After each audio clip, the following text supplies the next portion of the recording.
बड़ा अच्छा लगा। इस बार हम रात को आए यहाँ 2:30 बजे के लगभग, तो खाली पड़ा था ये। पहली बार मन भर करके आश्रम देखा, हमको देखने कोई मौका नहीं मिलता है। बड़े खुश हुए। देखो ये भक्त की सामर्थ्य है। सबके आश्रम बन गए। हमारे गुरु महाराज का, गुरु महाराज का कोई नाम ले ले तो हमको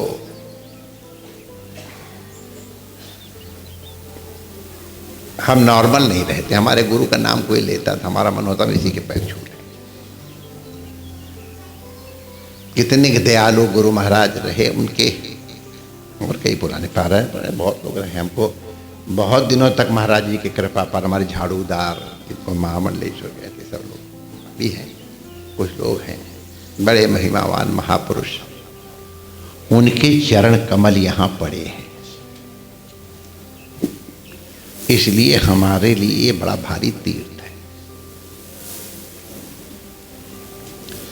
और इस तीर्थ की भावना के कारण हमने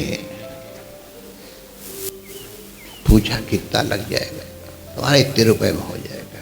चलो कोशिश कर लेंगे। हमारे रजावल के दार्शनिक गंगा शरण जी, उन्होंने कहा महाराज हम बनाएंगे। वो हमारे बनारस में एक मल्लाह जब हमको तैरना सिखाते थे ना, बस महाराज आ जाओ, हम हाथ पकड़े ले रहे हैं और हम जहाँ गए फिर आगे बढ़ जाए, अब आगे आ जाओ बस यहीं तक। तो उसी तरह से गंगा, बस महाराज इतने रुपये। हमने कहा बहुत रुपया लगा दिया तुमने। कल देख करके हम बड़े खुश हुए, वाह वाह वाह, इतने रुपए तो कुछ भी नहीं लगाए, तो बहुत अच्छा बन गया। तो हमारे चंद्रमोहन ने कहा महाराज आश्रम तो बढ़िया बन गया, उन्होंने बहुत बढ़िया बनाया, लेकिन आप ये नहीं देख रहे हो मेंटेन कितना बढ़िया किया है। अरे मैंने कहा वाह भाई वाह, वाह भाई वाह। बनाना बहुत ज़्यादा कठिन नहीं है, लेकिन मेंटेन करना बहुत कठिन है। इतने बढ़िया ढंग से तुम लोगों ने मेंटेन कर रखा है कि हम उसकी बधाई देते हैं। गंगा शरण की जितनी याद कर रहे उतनी तुम लोगों की भी बधाई की चर्चा करते हैं कि तुमने इतना अच्छा इसको भी संभाल के रखा हुआ है, वरना तो फिर दोनों बधाई के पात्र हैं। उनका मन था कि हाँ रोज हम लोग कीर्तन करेंगे, भजन करेंगे, दर्शन करेंगे। अब कुछ हमारी भी कमी है, हम जानते हैं, लेकिन हमारी कमी की तरफ ध्यान न दे करके अब ये तीर्थ मैंने बताया कि हमारे गुरु महाराज के चरण यहाँ पड़े। एक बार भोले बाबा, हम उस बात को पूरा करेंगे, भगवती पार्वती जी के साथ कहीं घूमने निकले थे। तो भोले बाबा जहाँ मंदिर मिले वहाँ सब ऐसे प्रणाम करते चलते थे। पहले जब बैलगाड़ियों से या घोड़े से या पैदल लोग चलते थे तो शास्त्र में एक मर्यादा बनी हुई थी कि अगर कोई मंदिर मिले, कोई तीर्थ मिले तो उतर करके प्रणाम करो, प्रदक्षिणा करो, 1 मिनट बैठो और चल दो। माने देवता का उल्लंघन नहीं करो। देवता का उल्लंघन करना पाप है। यहाँ तो भागवत के पंडित लोग बैठे हैं, हमारे सामने बोलते नहीं, इसलिए हम बहुत देर से आते हैं। इतना बढ़िया पद गा रहे थे, हम ऊपर सुन के लट्टू के नीचे आए तो हमारे त्याग के प्रवचन ही बंद कर दिया। हमने कहा चलो हम देर से पहुँचेंगे, कम से कम सुनने को तो मिलता है। भागवत के बड़े अच्छे कथाकार। तो श्रीमद् भागवत में एक नारायण कवच नाम का स्तोत्र है। भगवान के नाम के द्वारा शरीर की रक्षा की जाती है। तो जैसे लोहे का कवच पहन करके युद्ध में जाते हैं तो अस्त्र शस्त्र नहीं लगते, उनसे बचाव हो जाता है। हम अपने लक्ष्य की प्राप्ति करते हैं। उसी तरह भगवान के नाम का भी कवच होता है। तो जैसे राम रक्षा स्तोत्र है, जैसे शिव रक्षा स्तोत्र है, गंगाधरा शिरा पातु भाल मध्य से कला नए मदन ध्वंसी कर्णो सर। इस तरह से भगवान के एक एक नाम के द्वारा एक एक अंग की रक्षा की जाती है।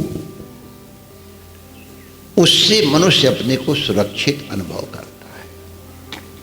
नारायण कवच की बहुत महिमा है। किसी महापुरुष से या किसी विद्वान ब्राह्मण से उसको सुन करके उसके विधि न्यास वगैरह होता है, उसको करके पाठ करे संकल्प पूर्वक, उसका अलग लाभ होता है।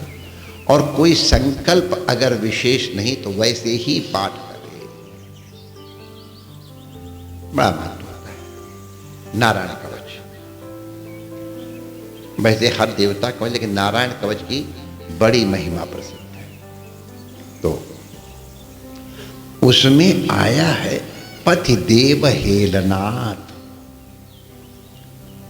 पथि माने मार्ग में, देव अवहेलनाथ, किसी देव मंदिर की अवहेलना करने के पाप से।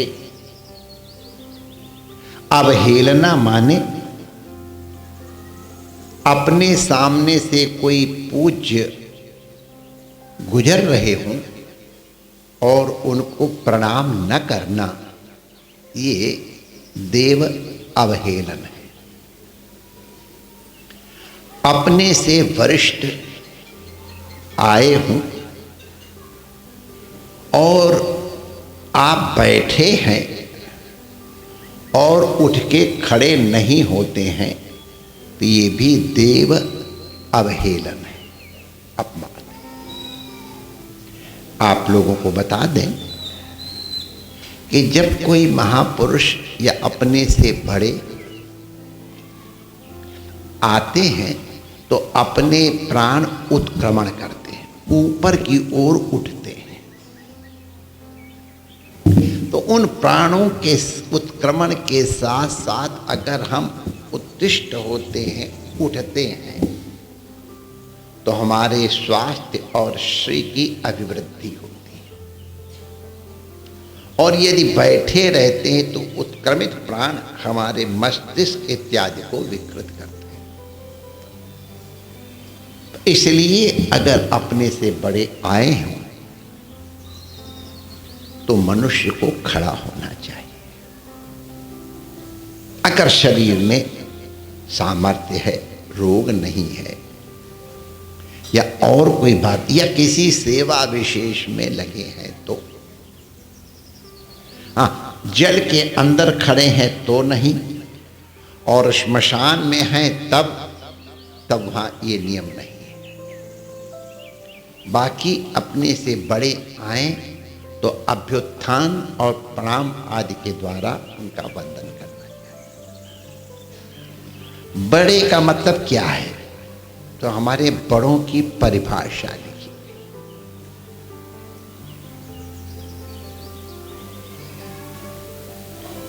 जो धन में वृद्ध हो, धनवान हो, वो वृद्ध है, उसका आदर करना चाहिए। जो बल में बढ़ा हो, उसका आदर करना चाहिए। जो पद में बड़ा हो, उसका आदर करना चाहिए, भले उसकी उम्र कुछ हो। अगर पद में बड़ा है उसका आदर करना चाहिए, विद्या में बड़ा है उसका आदर करना चाहिए, आयु में जो बड़ा है उसका आदर करना चाहिए। अगर घर का सेवादार भी आयु में बड़ा है तो भी उसका आदर करना चाहिए। वर्ण के द्वारा जो बड़ा है उसका आदर करना चाहिए।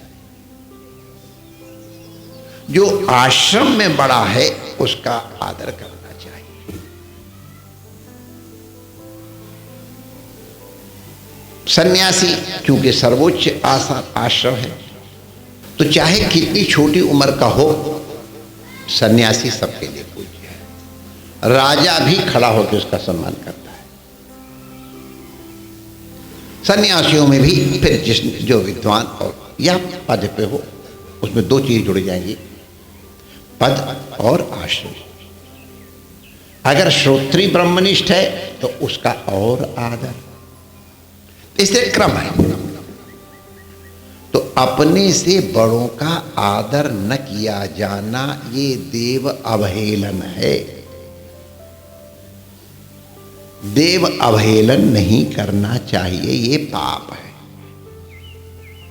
देव अवहेलनात् पातकात् विमुच्यते।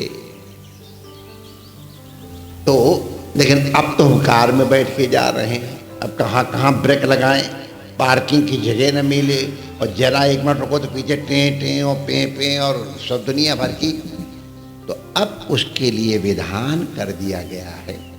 ये पहले था कि जहाँ हम नहीं, जैसे पर्वत के ऊपर है तो क्या करें, तो मानसिक कर लेते थे और वहीं खड़े खड़े परिक्रमा कर लेते।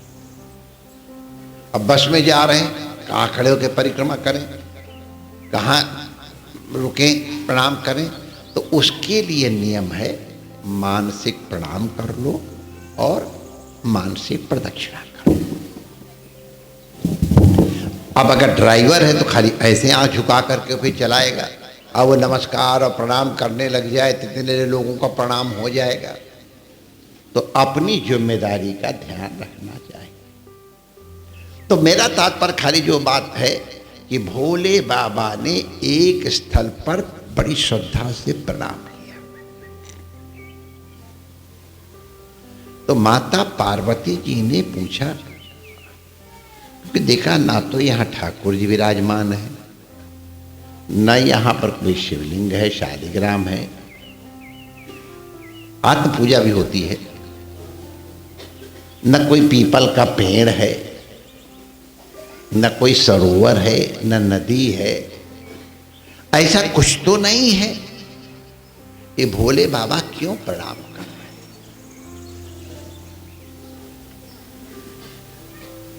तो पार्वती जी ने पूछा, प्रभु कहते हैं जान करके प्रणाम करना चाहिए, जाने बिन न होए प्रतीति और बिन प्रतीति होत नहीं प्रीति। हमारे अधिकारी जी इन विषयों को बड़ा अच्छा सुनाते हैं। और निमंत्रण तो आपको दे दिया, इसके बाद की बात फिर सुनाएंगे, तो निमंत्रण तो मिलेगा आप लोगों को उसका भी। तो जब तक जानकारी नहीं है ये कौन है, तो तब तक अंदर पूरा हाथ तो जोड़ लिया, लेकिन जब पता चलेगा अरे महाराज ये तो आचार्य जी हैं, मथुरा आश्रम में हैं, अध्यक्ष हैं, भागवत के बड़े भारी कथाकार हैं, सब व्यवस्थाएं। अच्छा विश्वबंधु महाराज, हाँ दंडवत महाराज। अब जब तक बताया नहीं था उसके पहले भी ये विश्वबंधु ही थे, लेकिन हमको मालूम नहीं था तो हमने श्रद्धा से प्रणाम नहीं किया। जब मालूम पड़ गया तो हमने श्रद्धा से प्रणाम किया। तो इसलिए जब भी किसी तीर्थ में जाओ, किसी महापुरुष के पास जाओ, तो वहाँ के लिए एक नियम है। ये सामान्य शिक्षाएं आपको इसलिए दी जा रही कि आप लोग इनको आजकल नेगेट करने लग गए हो। तीर्थ यात्रा का मतलब सीधे गए भीड़ भाड़ में, कुछ इसको दे करके कुछ उसको दे करके भगवान के आगे खड़े हो गए और जल्दी वहाँ चल के बाहर गोल गप्पा छाने आ करके, ये भी अच्छा है, लेकिन पहले जानकारी करके जाओगे तो श्रद्धा बढ़ेगी।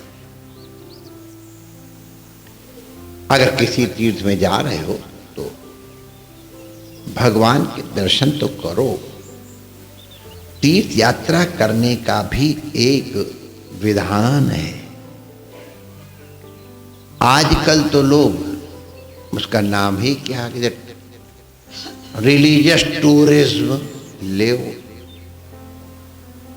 यात्रा इज नॉट ए टूरिज्म, यात्रा इज संयम।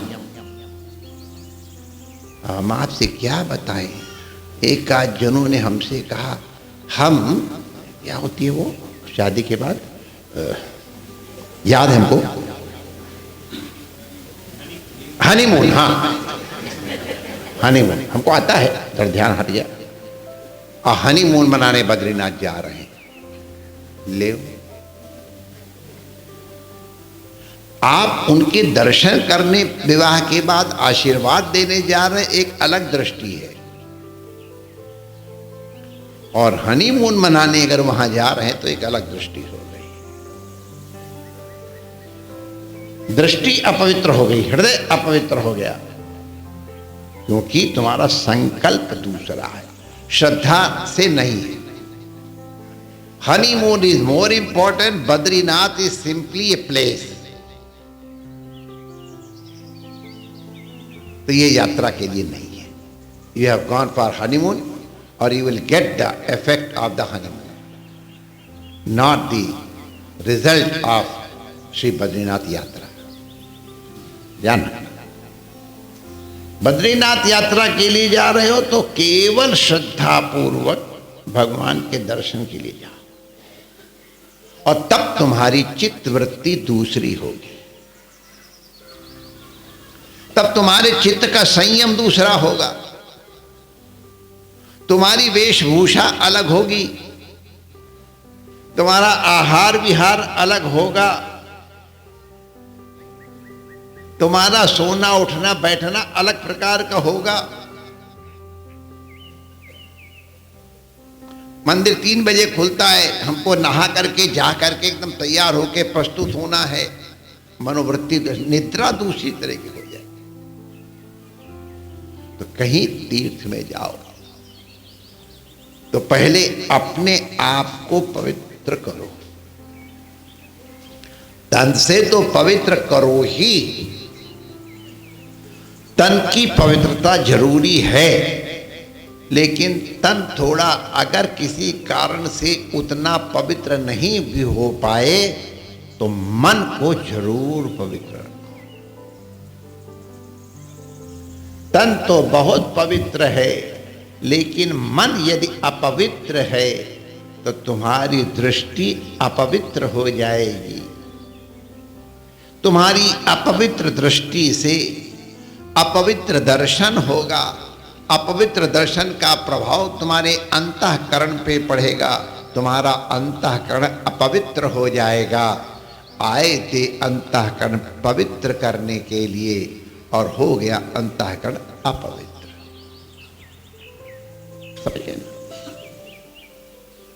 यात्रा के समय ये पवित्रता आवश्यक, हम लोग इसका ध्यान नहीं दे रहे हैं आजकल।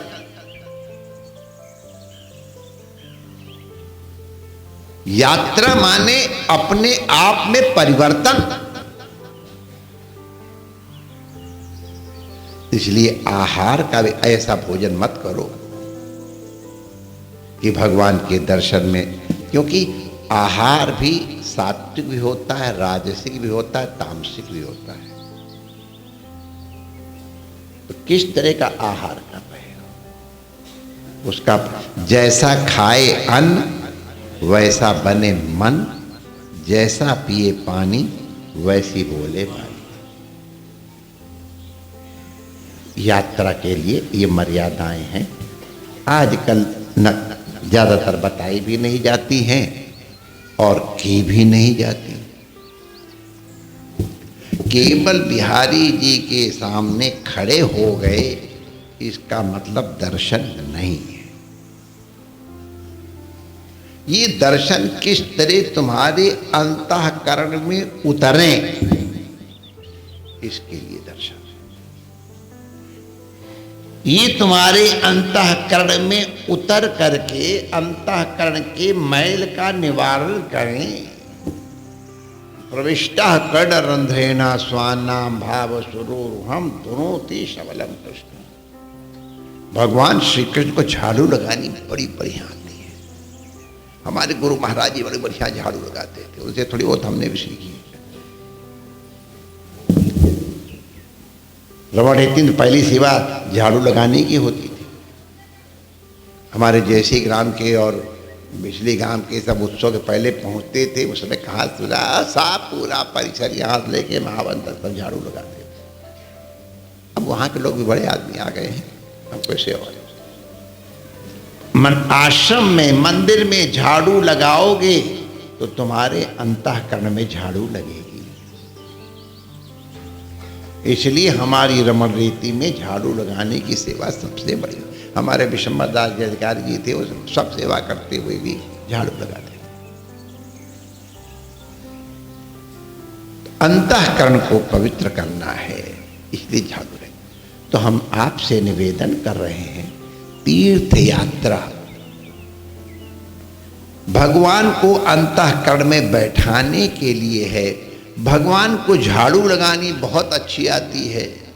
हमारे गुरु महाराज को जैसे मैंने कहा, हम लोग जैसे गंदे लोगों को वो झाड़ू लगा लगू करके थोड़ा ठीक ठाक कर दिया है।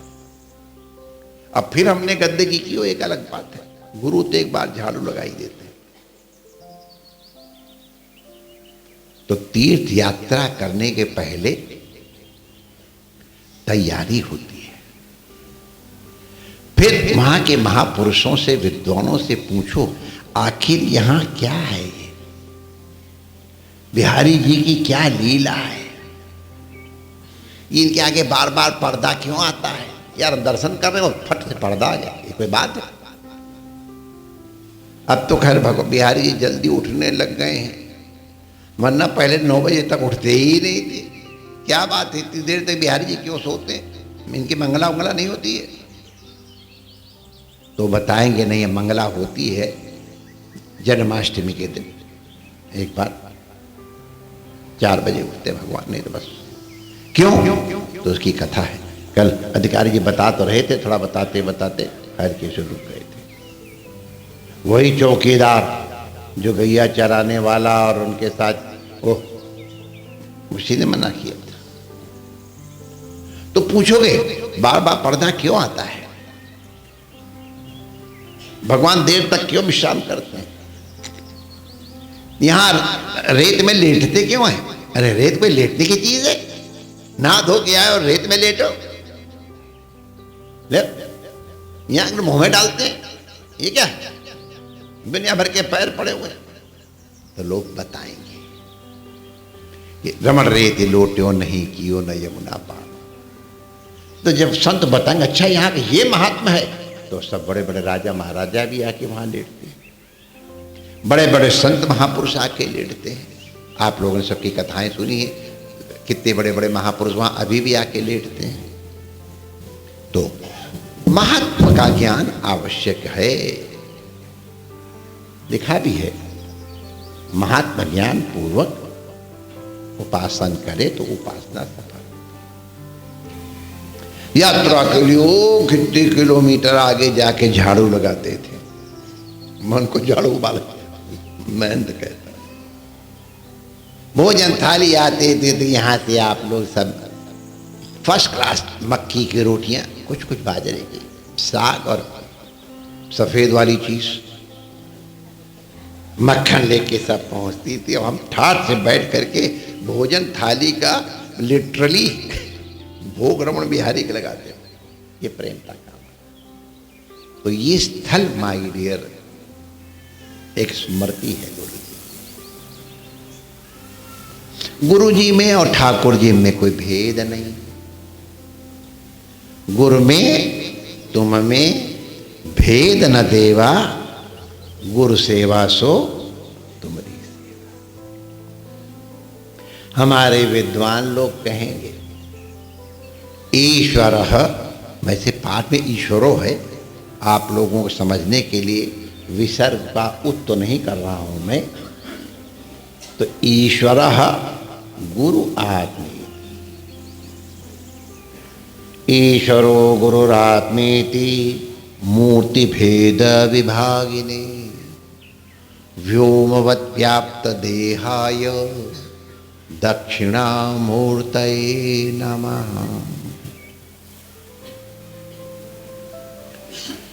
ईश्वर गुरु है, गुरु ईश्वर है।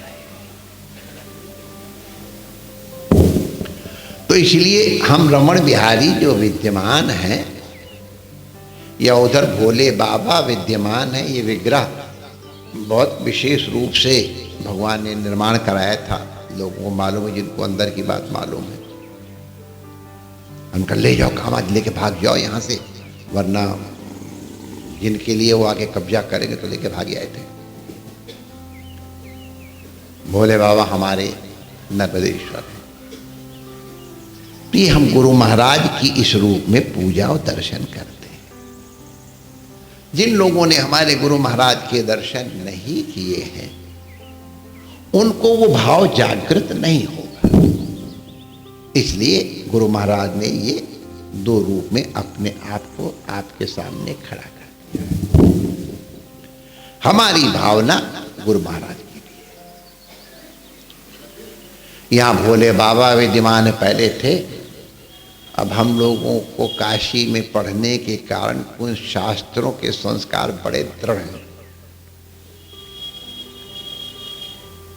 तो ये भोले बाबा हैं, ये नर्मदेश्वर हैं। कई लोग बताते हैं और वो सही बताते हैं कि स्त्री शरीर को शिव जी के ऊपर जल नहीं चढ़ाना चाहिए।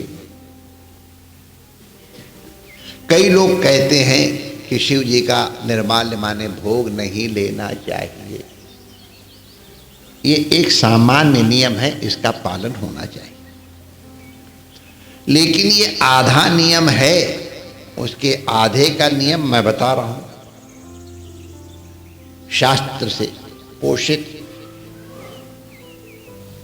जो 12 ज्योतिर्लिंग हैं, सौराष्ट्रे सोमनाथम च श्रीशैले मल्लिकार्जुनम, उज्जैन्यां महाकाल, ओंकार ममलेश्वर, ये 12 जो ज्योतिर्लिंग हैं इनका भोग सब ले सकते हैं। पुष्टिमार्गीय जो कट्टर पुष्टिमार्गी हैं वो भी जानते हैं कि श्रीनाथ जी जो इनका सबसे मुख्य मंदिर है, तिलकायत जी का स्थान, वहाँ भोले बाबा और हमारे श्रीनाथ जी साथ साथ बैठ करके अंग्रेजी को लंच करते हैं, राजभोग लेते हैं। जब राजभोग लगाया जाता है, आप उन आचार्यों से पूछना, तो भोले बाबा के लिए बताओ वहां कौन भोले बाबा हैं श्रीनाथ जी में, काश में? ले हम तो एक लिंग, उनको टेरा जाता है। अरे जब श्रीनाथ जी गए तो जगह उन्होंने भोले बाबा ने दी थी, आ जाओ, कम ऑन सिट डाउन। इसलिए आज भी उनका टेरा लगता है। जब भोग लगता है तो पहले एक लिंग जी को बुलाया जाता है, टेरा भोले बाबा आते हैं, तब दोनों साथ साथ बैठ के राजभोग लेते हैं। इसलिए हम वैष्णवों के लिए भी ये कट्टर नियम नहीं कि हम भोले बाबा का नैवेद्य नहीं लेंगे। लेकिन वही बात हम बता रहे हैं जो आगे, वो भी जो मैंने बताया तो जो बताते हैं वो सही बताते हैं। लेकिन 12 ज्योतिर्लिंग में जहां किसी महापुरुष को अनुभूति प्राप्त हुई हो,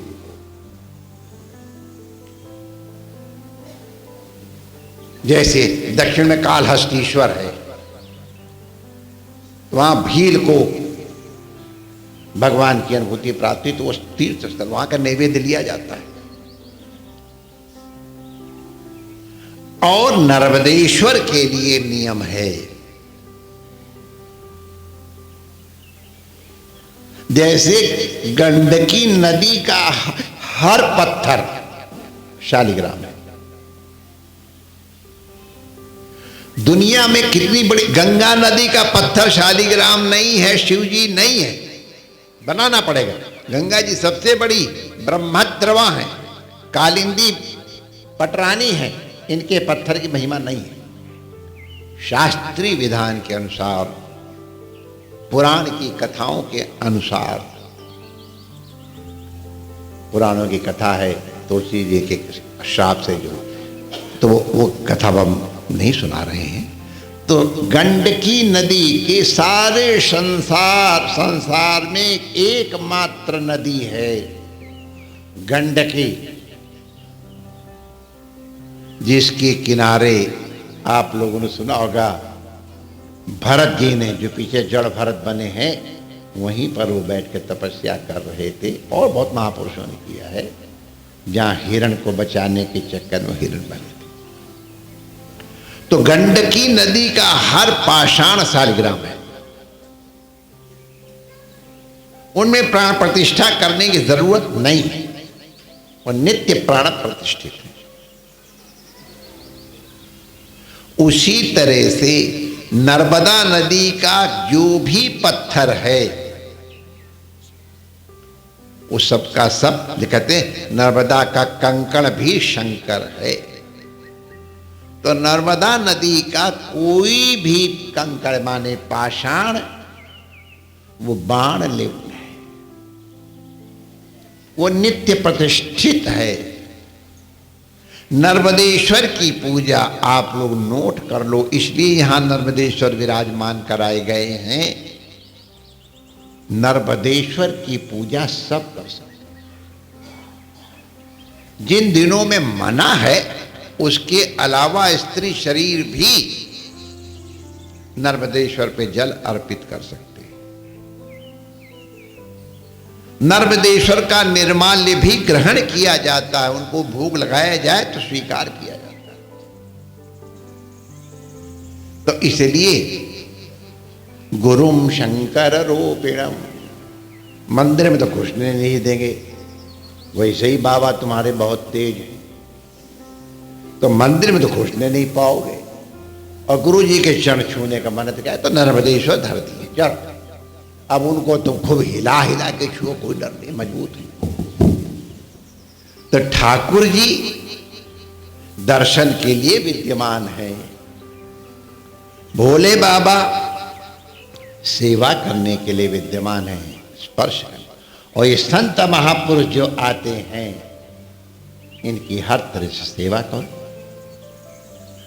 पहले तो घरों में पहली रोटी बनती थी तो तुरंत ले करके और आश्रम में मंदिर भेज दिया कर, जाओ ठाकुर जी को भोग लगा के ले आओ, संतों को भोग। मथुरा आश्रम में पहले हम लोग भिक्षा क्या ही यहाँ की आती थी। अब खैर आप लोगों का ही इंतजाम है जो इतना अच्छा हो गया है, लेकिन फिर भी अब अगर रोटी नहीं देते तो चूर्ण दे दिया। अब रोज रोज चूर्ण देने नहीं आते, इकट्ठा दे दिया। एक हफ्ते का, महीना भर का, साल भर का उतना आटा यूज कर लिया और उसका पैसा धर दिया, ईमानदारी से वो भेज दिया, तो तुम्हारा रोज भोग लग गया। तुम्हारे एक व्यक्ति के भोग में, खाने में जितना खर्च होता है उतना गुरु महाराज के निकाल कर धर दिया, लो महाराज रमण बिहारी को भोग लगाओ, शंकर जी को लगाओ, संतान को भोग लगाओ। तो हम चर्चा कर रहे थे, ये जो रमण बिहारी विद्यमान है या भोले बाबा जो विद्यमान है, ये में हमारे गुरु महाराज के प्रतीक है, रूप है। अब आप लोग शिकायत नहीं कर सकते हैं कि हमको गुरु महाराज के दर्शन नहीं होते हैं, विराजमान। आप नहीं आते हैं तो उसमें हमारा कोई कसूर नहीं माना। जो जाते वो हमसे बात ही नहीं करते। अरे तुम कोई ससुराल में आए हो क्या जो तुम सोचा तुम्हारा आदर कीजिए, महाराज आरती लेके खड़े हो गए, अरे आइए आइए बाबा भले पधारिया, धन्यवाद, दर्शन करो। उनको क्या जरूरत पड़ी, घर द्वार छोड़ के? माँ बाप के तो हुए नहीं, तुम्हारे क्या होंगे? तो कई लोग ये उम्मीद करते कि महात्मा हमारा आदर करे, पूजे तो हम जाएंगे। बताओ, हम यार सेवा कर लेंगे, हमको झाड़ू लगानी आती है, भोजन बनाना आता है, रोटी बनानी आती है। आते हो तो अपने लिए आओ, अपनी ठसक, हमारे पूर्व में इसको ठसक कहते हैं, ठसक लेके नहीं आओ। एक विधि है, तभी हमने आप लोगों को शुरू में बताया था। आश्रम में, मंदिर में नम्र भाव से जाना चाहिए। शाकुंतल नाटक आप लोगों ने पढ़ा होगा, शकुंतला कथा दुनिया जानती। तो राजा दुष्यंत शिकार खेलने जा रहा था, जाकर शिकार खेल रहा था। एक हिरण को देख के उसके पीछे रथ लगा के धनुष बाण चढ़ा लिया था।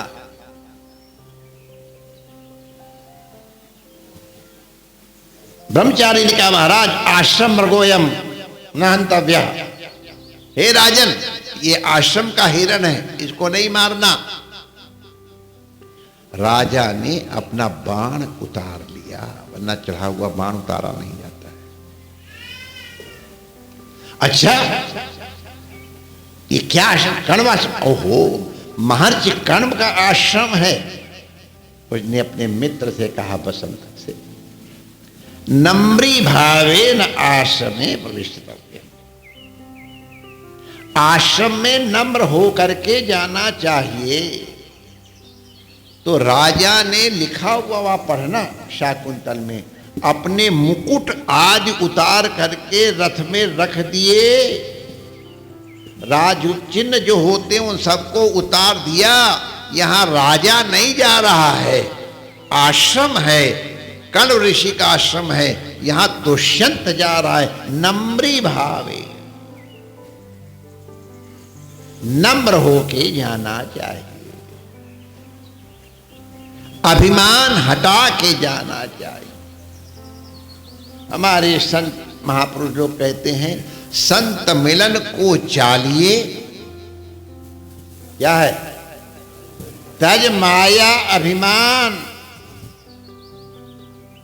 संत मिलने के जाओ तो रुआब नहीं, मैंने इतना डोनेशन दिया है, जरा मेरे लिए स्पेशल व्यवस्था होनी चाहिए। तज माया अभिमान। जब माया और अभिमान तज करके आप दर्शन के लिए जाओगे तो ज्यों-ज्यों पद आगे बढ़े कोटिन यज्ञ समान। घर से संकल्प लेके चले कि हम महापुरुषों का दर्शन करने जा रहे हैं और नम्र हो करके चले, तज माया अभिमान। तो एक एक कदम आगे बढ़ाओगे तो यज्ञ का कोटि यज्ञ के समान होता है। हम एक पावलोवा आश्रम था वहां बंबई में, परम पूज्य त्यागमूर्ति स्वामी गणेशान जी महाराज, बड़े महापुरुष। तो वहां गए तो दरवाजे, वहां हम लिफ्ट से ऊपर गए, तुम्हारे कहता ईगो स्टैंड। ये सच्ची घटना है। हम बंबई गए तो मुझे ईगो स्टैंड मैंने हमको समझ में आया नहीं। तो मैंने इनसे पूछा, दूसरे संत वो तो नहीं थे, ये ईगो स्टैंड माने क्या होता है? तो महाराज ये तो सारा शू स्टैंड माने क्या होता है? जूता घर माने यहां जूता उतार करके अंदर प्रवेश कीजिए। अब तो नहीं है, अब इंग्लैंड वगैरह तभी भी है, वहां कोट स्टैंड और हैट स्टैंड भी होता है। जो बाहर ठंड पड़ती है तो हैट लगा के जाते हैं और कोट पहन के जाते हैं। घर के अंदर हीटिंग होती है तो कोट उतार देते हैं, तो वहाँ कोट स्टैंड बना होता है। हैट स्टैंड हर घर में होता है कि यहाँ कोट और हैट उतार के जाओ। छाता के लिए ऐसा कुछ बना होता है, छाता उसमें रख के जाओ, फिर आदमी बन के घर में घुसो। उसी तरह आश्रम में जाओ, ईगो स्टैंड माने अपनी ईगो माने अहंकार को यहां टांग करके जाओ। नम्री भावे, नम्र हो करके आश्रम में प्रवेश किया जाता है।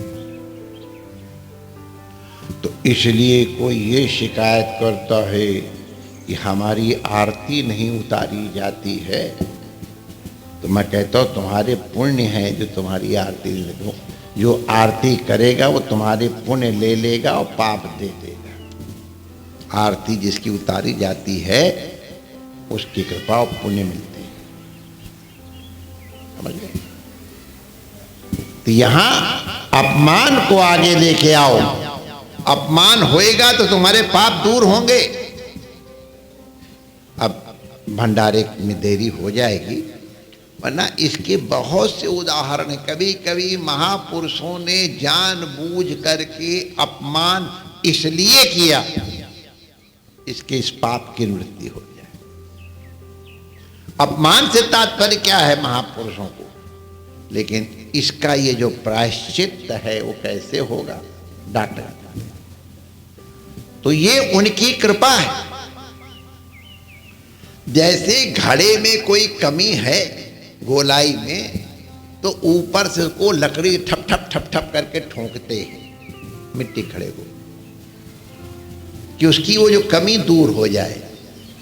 लेकिन ठप ठप ठप ठप करेंगे तो घड़ा टूट न जाए, इसलिए अंदर गद्दी लगा देते हैं।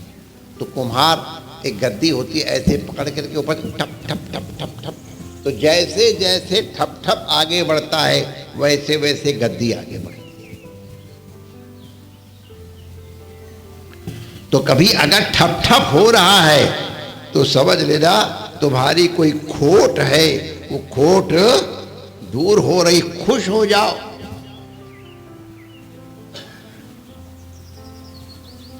अगर सम्मान मिले तो समझना कि बड़ा गड़बड़ काम है, हमारे पुण्य जा रहे हैं।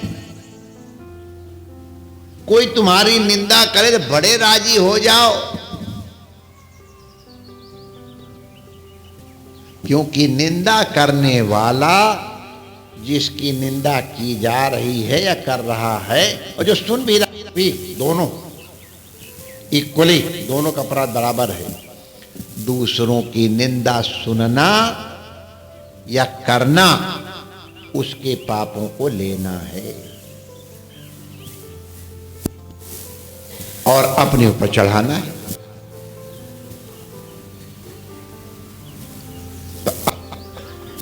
और किसी की बड़ाई करना उसका पुण्य है, उसको प्रणाम करना उसका पुण्य लेना। तो इसीलिए कबीरदास जी जैसे महापुरुष बताते हैं, निंदक नियरे राखिए आंगन कुटी छवाए। अरे जो तुम्हारी निंदा करे उसको धक्का मत दो, come on stay with me. आंगन में विद इन माई हाउस रहो। क्यों? हम इधर से बाहर निकलेंगे तब तुम हमारी निंदा करोगे, जब अंदर जाएंगे तब तुम हमारी निंदा करोगे। तो हमारे अंदर बाहर जाते समय तुम्हारी निंदा से बिन साबुन पानी लिए उजलो करे सुभाए। निंदा करने वाला बिना साबुन और बिना पानी के तुमको उजला माने पाप रहित करता है। तो इसलिए हमारे संतों ने अपमान को बहुत स्वीकार किया है। प्रणाम से बचने की कोशिश करो। तो इसलिए कि तुम हमारे संग इस तरह का व्यवहार नहीं होता। अरे धक्का लगे तो भी जाना चाहिए। क्या है? द्वारे वसंत वर वेट हतांग उत्तमांगा। भगवान श्रीनिवास जी के स्तोत्र में आता है कि बड़े बड़े देवता भी वेंकटाचलपति के सामने जब सरोवर से नहा के आते तो उनके चौकीदार सिर के ऊपर डंडा मारते, हटो हटो हटो बचो हटो। यहां भी होता है। तो द्वारे वसंत वेत्र हतो, वेत्र वन डंडा। यहां भी अपने पुष्टमार्गियों में झापटिया होते हैं, बढ़ो बढ़ो आगे बढ़ो आगे बढ़ो आगे बढ़ो। तो कहते झापटिया का वो पड़े तो बड़ा पुण्य होता है, लेकिन हमारा नहीं खड़े हो गए तो मारो झापटिया हमसे, तो भी नहीं करना चाहिए। हमने इतना प्रवचन आज जो दिया है उसका नटशेल बताऊं। अब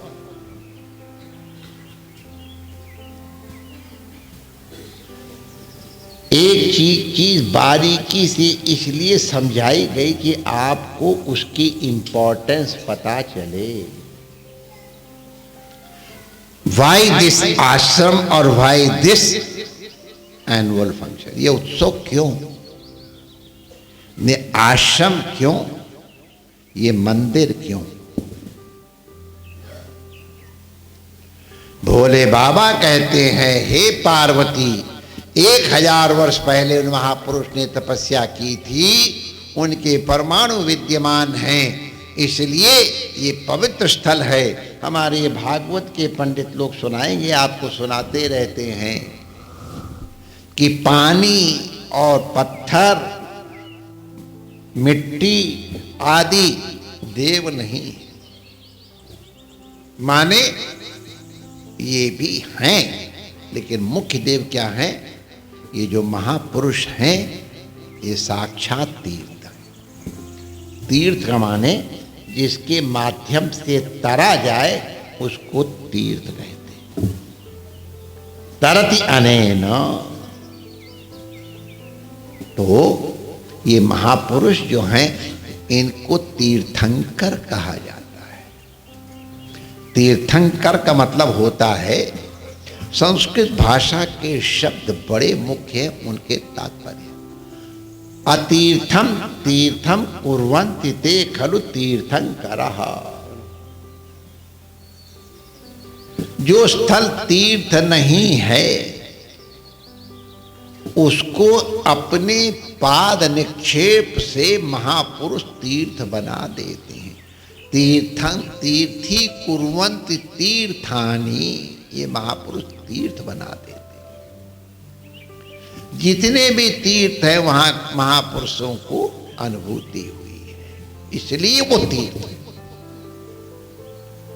तो माय डियर, हमने जो शुरू में कहा था, अब उसको नटशेल में कह देते हैं, ये तीर्थ है। क्योंकि हमारे गुरु महाराज को 3 पीढ़ियों की प्रसिद्धि है ही है। महाराज जी को, महाराज जी के गुरुदेव को और उनके परम गुरुदेव को, जिनके चित्र लगे हैं, तीनों को संतों से हमने, जब हम यहाँ आए नहीं थे ऋषिकेश से, तभी बता दिया गया था, वहाँ 3 पीढ़ियों के महापुरुषों को भगवत साक्षात्कार हुआ है। तो ऐसे भगवत साक्षात्कार कृत महापुरुष जो तीर्थंकर हैं, उनके चरण यहाँ विराजे हैं, इसलिए ये तुम्हारा कल्याण करेगा। शंकर जी अपने, उनका शंकर तो खुद ही शंकर, दुनिया कल्याण करने वाले, प्रणाम करते हैं। ठाकुर जी हमारे प्रणाम करते हैं, इसलिए हमको भी प्रणाम करना है। ये तीर्थ है, क्योंकि यहाँ हमारे गुरु महाराज पधारे हैं, उनके चरणों के पवित्र परमाणु यहाँ है। आप लोगों को दर्शन में सुविधा हो, इसलिए वो रमण बिहारी के रूप में भी बैठ गए और कृष्णेश्वर महादेव के रूप में भी बैठ गए। तो ऐसे भगवान गुरुदेव का स्मृति स्थल है। जेठानी जी ने इसको सुंदर बनवा दिया, उनका सब लोग आया जाया करेंगे, तो औरों का तो, उनके तो बेचारी आनंद से गई है। आप लोगों को क्यों कहा जाता कि यहाँ आओ, तुम नहीं आओगे तो हमारी रोटी नहीं चलेगी, ऐसा मत समझना। बहुत लोग सोचते महाराज इसलिए यात्रा करते हैं कि उनको जरूरत है। 1 साल तक हम कहीं गए ही नहीं, महावन भी नहीं गए, गोकुल भी नहीं गए। उससे बढ़िया आश्रम चला, हम वहां थे तो और लोगों को सुधरा। तो ये मत समझना कि हम किसी लोभ के कारण यहाँ आते हैं। हमें कुटिया से बाहर भी निकलने की जरूरत नहीं है। चलाने वाले तो गुरु महाराज रमण बिहारी, हम तुम लोगों की सेवा के लिए आते हैं। आप लोग गुरु महाराज के फूल हो, फ्लावर हो। हमारे बाबू अपने फॉलोवर्स को फ्लावर कहते हैं, फूल हो, उनकी बगीचे के फूल। इन फूलों की सुगंध लेने के लिए हम आते हैं। वार्षिकोत्सव इसलिए मनाया गया कि किसी न किसी बहाने से इस दिन सब एकत्रित हो जाएं, महापुरुषों के दर्शन हुए, उनकी वाणी का श्रवण करके, भगवान की लीलाओं का श्रवण करके हमारा अंतःकरण पवित्र हो और पवित्र अंतःकरण के द्वारा अपने आचार विचार व्यवहार चिंतन की शुद्धि के द्वारा हम अपना जीवन मंगलमय बनाएं, जिससे हमारा मरण भी मंगलमय हो और मंगलमय प्रभु के चरणों में हमें आश्रय प्राप्त। मरने के बाद भजन कल्याण करेगा वो तो डाउटफुल हो सकता है, लेकिन लिटरली भजन करने वालों का ये संसार भी मंगलमय होता है, क्योंकि वो हर लीला में भगवान की कृपा की अनुभूति करते हैं। भगवान की कृपा का अनुभव करना ये सबसे बड़ा सुख है। हमारे शिष्य लोग डॉक्टर भी इतनी बड़ी सुई लेकर के और हमारे यूं यहीं पे इसी जगह मुलायम मुलायम भोंक देते हैं। अब आप क्या समझते हैं, उनको दर्द नहीं होता होगा? बड़ी जोर दर्द होता है। तो हमको प्रतिकूल परिस्थिति में कष्ट जरूर होता है, लेकिन दुख नहीं होता है कि हमको सुई भोंकी गई। सुई भोंकना यद्यपि पीड़ादायक है, लेकिन हमको मालूम है हमारे कल्याण के लिए है, इसलिए सुखपूर्वक हम। और बड़ी तगड़ी डायबिटीज होए, कोई बड़ा बढ़िया हलवा लेकर के आ जाए, समझ ना? तो इसलिए कब हलवा देना है और कब कड़वी दवा देना मां को मालूम है। हर स्थिति में भगवान की कृपा का अनुभव करना ये भक्ति है, और जिसके हृदय में भक्ति है उसके हृदय में दुख दर्द का प्रश्न ही नहीं। तो गुरु महाराज की भक्ति आपके हृदय में जागृत हो। अनुकूल परिस्थितियों प्रतिकूल परिस्थितियां तो आएंगी, सबके साथ आएंगे। अरे भगवान आए उनके साथ भी आएंगे। हमारे कन्हैया को जितना प्रतिकूल परिस्थितियां भोगनी पड़ी, भगवान ने करे उतनी किसी दुश्मन को भोगनी पड़े, लेकिन कन्हैया आखिरी समय तक मुस्कुराता रहा, उनकी मुस्कुराहट कहीं गई। भक्त की पहचान यही है, कैसी भी परिस्थिति हो उसके मुंह की मुस्कान दूर ना। हमारे अपने कर्म हैं। अब हमने शुगर ज्यादा खाई तो अब इंसुलिन लगेगी ही, तो अब इंसुलिन लग रही है तो डॉक्टर की कृपा है, ताकि तुम स्वस्थ रहो और थोड़ी बहुत मिठाई भी खा सको। वरना इंसुलिन नहीं लगी तो किडनी फेल्योर हो जाएगा और फिर डायलिसिस होगी, और डायलिसिस में कितना स्वाद आता है। यहाँ कोई है तो नहीं भाई?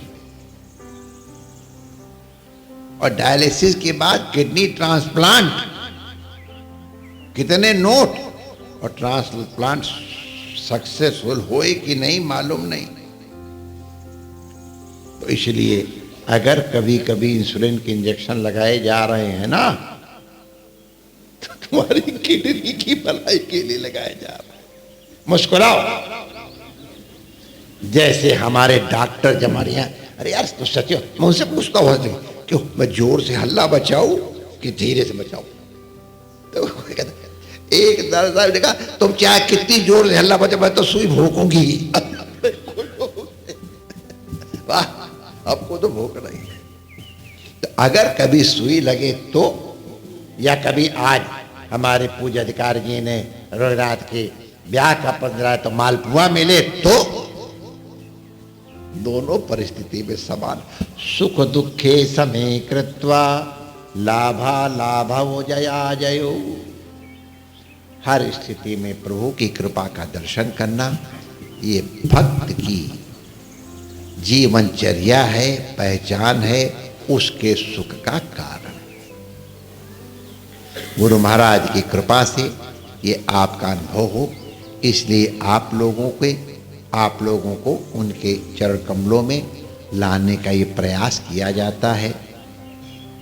सब जगह जिन्होंने सेवा की है उनको बुलाकर उनका आदर किया जाता है, जिन्होंने किया है उनकी बड़ी प्रशंसा की जाती है।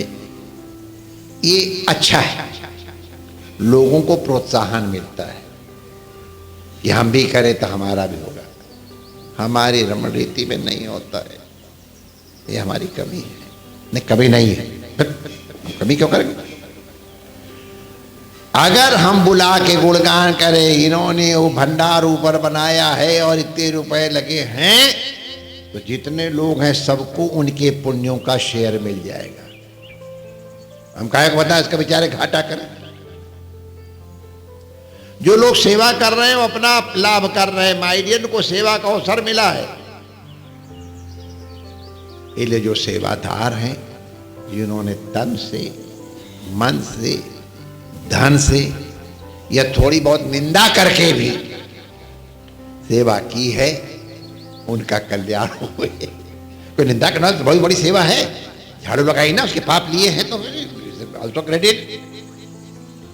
तो जितने सेवादार हैं और जो सब लोग आए हैं, जिन्होंने मन से सुना है, थोड़ा कम मन से सुना है या बेमन से सुना है, घड़ी की तरफ देखते कि कभी बर्राना बंद करें और फिर अधिकारी जी ने जो निमंत्रण दिया उसको स्वीकार किया जाए। लेकिन कल्याण तो सबका होगा। इत्र की दुकान पे जाओ, खरीदने जाओ, चाहे देखने जाओ और चाहे चोरी करने जाओ, इत्र की खुशबू तो फ्री में मिलती है। परमात्मा आप सबका मंगल करे। गुरु महाराज की स्मृति के ऊपर ये चर्चा चली। गुरु महाराज आप सबका कल्याण करें। देखो प्रवचन बंद और ठाकुर जी का नैवेद्य आ गया, अब तो पूरी तैयारी है, पक्का हो गया। श्री रमण बिहारी लाल।